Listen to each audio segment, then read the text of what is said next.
इन लहलहाते खेतों की फसलों को काटना, जो कि एक जमाने में काफी मुश्किल काम हुआ करता था, आज इन हार्वेस्टिंग मशीन के जरिए देखिए कैसे फटाफट एकदम पलक झपकते ही कुछ समय में हो जाता है। जी हाँ, वैसे इस हार्वेस्टिंग मशीन के आने के बाद से किसानों का काम तो देखिए बहुत आसान हो चुका है और किसान अब इन हार्वेस्टिंग मशीन का इस्तेमाल करके कुछ घंटे में ही कई एकड़ की फसल को फटाफट निपटा सकते हैं। और दोस्तों, क्या आप जानते हैं कि इस हार्वेस्टिंग मशीन को कैसे बनाया जाता है? अब इतनी बड़ी विशालकाय मशीन है और ये मशीन एक बहुत ही बड़ी फैक्ट्री में बनाई जाती है।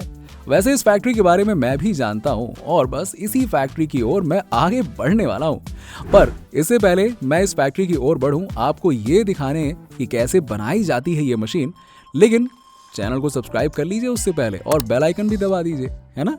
चलिए देखिए, इस बड़ी सी हार्वेस्टिंग मशीन को यहाँ पर इस फैक्ट्री में बनाया जाता है। वैसे फैक्ट्री में इसके बनाने की शुरुआत होती है स्टील की मोटी मोटी चादरों से। सबसे पहले हार्वेस्टिंग मशीन की चेसिस को तैयार किया जाता है। चेसिस यानी कि पूरी मशीन की बॉडी का वो निचला पार्ट जिसके ऊपर पूरी मशीन को असेंबल किया जाता है, और इस तरह से नीचे के हिस्से को आम भाषा में क्या कहा जाता है? चेसिस। यस, और इसे बनाने के लिए यहाँ पर आ चुकी है ये स्टील की मोटी चादर। और इस चादर की कटिंग करने से पहले हार्वेस्टिंग मशीन की 3D इमेज को देखकर ये तय किया जाता है कि इसे किस तरह से काटा जाएगा और इसका डिजाइन कैसा रहेगा। सबसे पहले 3D इमेज को तैयार किया जाता है। अब जैसा कि आप देख रहे हैं कि ये एक कंप्यूटर पर बैठा आदमी इसे इस तरह से हर एंगल से देखकर सटीकता तय कर रहा है। अब सब कुछ तय हो जाने के बाद स्टील की चादर की कटिंग लेजर कटिंग मशीन के जरिए की जा रही है। लेजर से इसलिए काटा जाता है ताकि इसमें कोई भी गड़बड़ी ना हो। 1 मिलीमीटर का भी फर्क पूरी मशीन को बर्बाद कर सकता है। सोचिए, 1 मिलीमीटर का फर्क। इसलिए ये काम रोबोटिक आर्म की मदद से किया जाता है।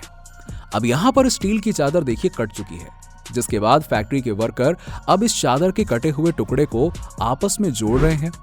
कई टुकड़ों को बेंडिंग मशीन के जरिए बेंड किया जा रहा है ताकि इसे सही शेप दिया जा सके और अब वेल्डिंग मशीन के जरिए आपस में जोड़ा जा सके। ठीक है, तो फिलहाल अभी सभी पार्ट्स को जोड़कर बॉडी की चेसिस तैयार कर ली गई है। अब इस चेसिस को एक खास यूनिट की ओर भेजा जा रहा है जहां पर पेंटिंग का काम होता है। अब बनाई गई चेसिस में कहीं जंग न लग जाए, इसीलिए सबसे पहले इसे एंटी रस्ट प्राइमर से भरे हुए इस टैंक में डुबोया जा रहा है। टैंक में डुबोने से ये काम थोड़ा जल्दी हो जाता है।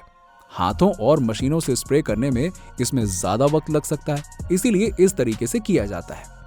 आगे इसी यूनिट में बने हुए एक खास चैम्बर में यहाँ पर इस तरह से हाई क्वालिटी के कलर को स्प्रे के जरिए इसे पेंट कर दिया जाता है। अब ये पेंट दशकों तक इस हार्वेस्टिंग मशीन पर ऐसे ही मजबूती से चिपका रहेगा और इसे बाहरी वातावरण के कारण जंग या दूसरे कारकों से बचाएगा। तो तभी तो ये मशीन ज्यादा लंबे समय तक चल पाएगी, है ना? नहीं तो जल्दी खराब हो जाएगी तो क्या मतलब रहेगा। चलिए अब आगे देखते हैं कि इस पूरी फैक्ट्री में आखिरकार और क्या चल रहा है। देखिए, अब यहाँ पर फैक्ट्री के इस हिस्से में कटर को बनाया जा रहा है। कटर हार्वेस्टिंग मशीन का वो हिस्सा है जो फसल को काटने के लिए इस मशीन में आगे की तरफ लगाया जाता है। अब इस कटर को बनाने के लिए यहाँ पर ये स्टील की चादर आ चुकी है।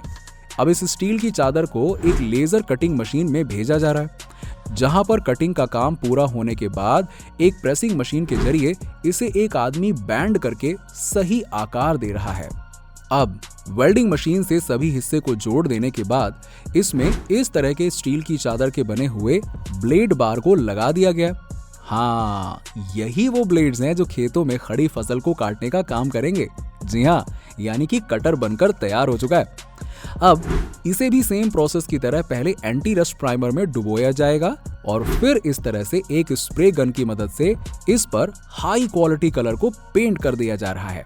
वैसे दोस्तों, हार्वेस्टिंग मशीन में और भी कई सारे पार्ट्स होते हैं, इसलिए इसे कंबाइन हार्वेस्टिंग मशीन कहते हैं। यहाँ पर इस मशीन के कटर वाले हिस्से के बाद सबसे जरूरी हिस्सा रील को बनाने का काम भी शुरू हो चुका है। अब यहाँ पर देखिए, ये चल रहा है रील को बनाने का काम। अब आप कहेंगे कि यार ये इस रील की जरूरत किस लिए पड़ती है? चलिए मैं बताता हूँ। असल में दोस्तों, कटर मशीन तो सिर्फ खेत की फसल गेहूं की बालियों को काटती है, पर इन्हें कटर मशीन की ओर खींचने और अंदर ढकेलने के लिए इस रील को बनाया जाता है। अब ये रील ही फसल को अंदर की ओर खींचती है, जिसके बाद फसल कट करके अंदर ही थ्रेसिंग मशीन से अनाज और भूसे को अलग कर लिया जाता है। अब जिसमें अनाज को मशीन के अंदर स्टोर करके भूसे और कचरे को बाहर फेंक दिया जाता है। पर कई हार्वेस्टिंग मशीन के अंदर इसके लिए भी टैंकर्स बने होते हैं, जिनमें फसल के अवशेष, डंठल और कचरे को ऑटोमेटिकली ये मशीन भूसा बनाकर अलग स्टोर कर लेती है और अनाज अलग स्टोर हो जाता है। अब इस तरह की चौड़ी चौड़ी रील्स स्टील की इन रॉड की मदद से बनाए जाते हैं। जो यहाँ पर ये लोग इस तरह से बना रहे हैं, इन्हें एक खास आकार में बनाया जाता है ताकि ये रॉड्स अंदर की ओर फसल को खींचें और इनके बीच में काफी स्पेस होता है, जिसके बीच में फसल के डंठल फंसकर अंदर की ओर खींचते हैं। अब स्ट्रक्चर तैयार हो जाने के बाद इसे भी दूसरे पार्ट की तरह पेंट किया जा रहा है। ये पूरी तरह से बन चुका है और इसे कटर के ऊपर वाले हिस्से में लगाया जाएगा। पर ये तो हार्वेस्टिंग मशीन के वो जरूरी हिस्से थे जो अभी इस मशीन में नट बोल्ट के जरिए जोड़े जाएंगे। पर क्योंकि अभी हमारी हार्वेस्टिंग मशीन फैक्ट्री के दूसरी यूनिट में बन रही है, अब देखिए यहाँ पर दोस्तों हार्वेस्टिंग मशीन की चेसिस तो बन चुकी है, पर अभी इस मशीन का सबसे जरूरी पार्ट इंजन है ना, वो बनाना बाकी है। देखिए इंजन बनाने का काम ना फैक्ट्री के ये वर्कर्स शुरू कर चुके हैं और कई सारे बड़े बड़े पिस्टन को यहाँ लाया गया है और इंजन के दूसरे पार्ट्स भी फैक्ट्री के दूसरे हिस्सों से बनकर यहाँ पर आ चुके हैं। अब कई बार इन हिस्सों को अलग अलग फैक्ट्रीज में भी बनाया जाता है, जिनसे इन पार्ट्स को खरीद कर हार्वेस्टिंग मशीन बनाने वाली ये फैक्ट्री इंजन को केवल असेंबल करने का काम करती है।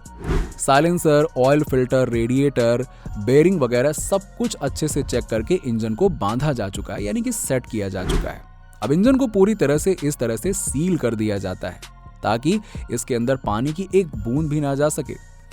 अब हमारी हार्वेस्टिंग मशीन की चेसिस जो पहले तैयार होकर खड़ी है, उसमें अब इस इंजन को इस तरह से नट बोल्ट के जरिए कुछ इस तरह से देखिए लगा दिया जाता है। बॉडी के ऊपरी पार्ट्स भी इसमें जोड़े जा रहे हैं।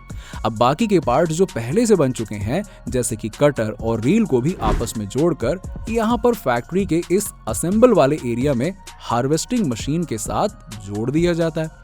अब इस तरह से रबर बेल्ट के जरिए इन सभी पार्ट्स को जोड़ा जाता है ताकि ये सभी एक दूसरे से कनेक्टेड रहें और एक साथ पूरी हार्वेस्टिंग मशीन में मूवमेंट हो सके। अब यहाँ पर हार्वेस्टिंग मशीन का एक जरूरी हिस्सा भी बनाकर लगाया जाएगा।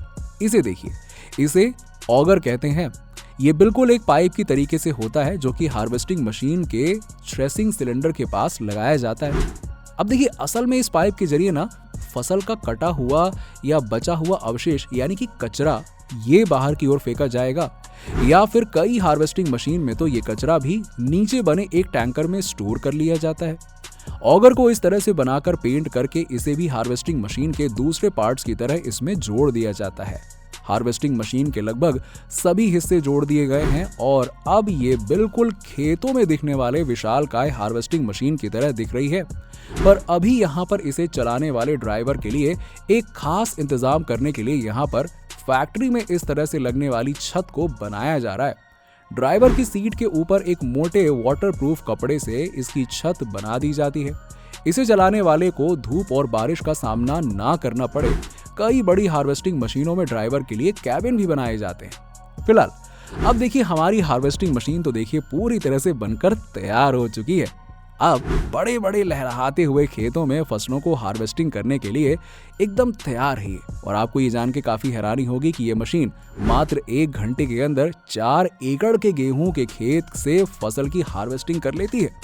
अब आखिरकार इसीलिए ही तो इस कॉम्प्लिकेटेड हार्वेस्टिंग मशीन को बनाया गया है और ये एक साथ कई सारे कामों को कर देती है। एक तरफ जहां फसल की कटाई हो जाती है तो वहीं अनाज की बालियों से अलग होकर अनाज मशीन में स्टोर हो जाता है और साथ ही साथ यही मशीन भूसा भी बना देती है। तो है ना कमाल की मशीन। फिलहाल आपको ये कमाल का वीडियो कैसा लगा आप नीचे हमें कमेंट सेक्शन में कमेंट करके बताइए और जाते जाते चैनल को सब्सक्राइब कर लीजिएगा। मिलते हैं आपसे नेक्स्ट वीडियो में।